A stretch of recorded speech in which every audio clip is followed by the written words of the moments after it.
naše druženje bomo strukturirali na 4 segmente. Na kratko se bomo vprašali, zakaj se odločamo za trajnostno diagnostiko, kajti ta vprašanja, zakaj, potem tudi nekako spodbujajo, v katero smer potem pogledamo, kajti vemo, da trajnostni razvoj je izjemno široko, skoraj nikoli končano zaobjeto področje, zato iz tega vidika tudi zakoličimo te glavne vidike diagnostike, ki jo bomo potem opravili.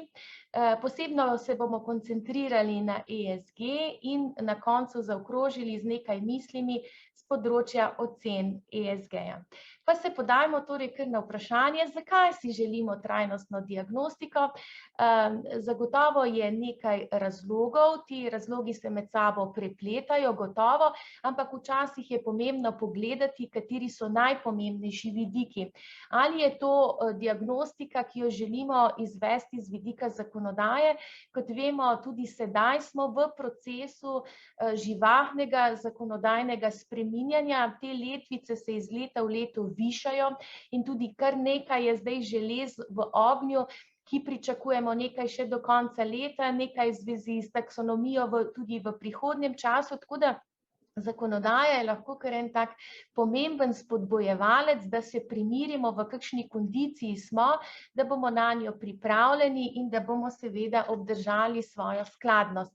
Potem so kupci eni izmed zelo pomembnih spodbojevalcev, ker tudi javno mnenje in percepcija, kaj je trajnost in kako vidimo trajnost kot vrednost življenjskega vzorca, tudi z vidika dnevnih nakupov, tako potrošnikov, kakor tudi business to business kupcev, kajti vemo, da veliki kupci ravno svojo trajnostnost udejavljajo tudi preko dobaviteljske verige in je to zelo, zelo pomembni motivator naše diagnostike lahko.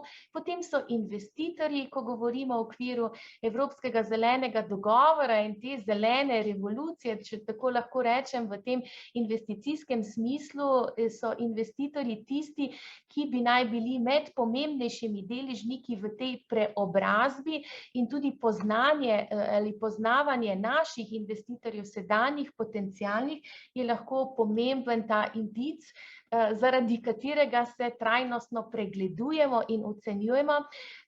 Kot vemo, je zdaj čas, ko dobivamo vse več vprašalnikov, tudi z področja bank in marsikatero podjetje pregleduje, kaj že ima, kaj bo še potrebno.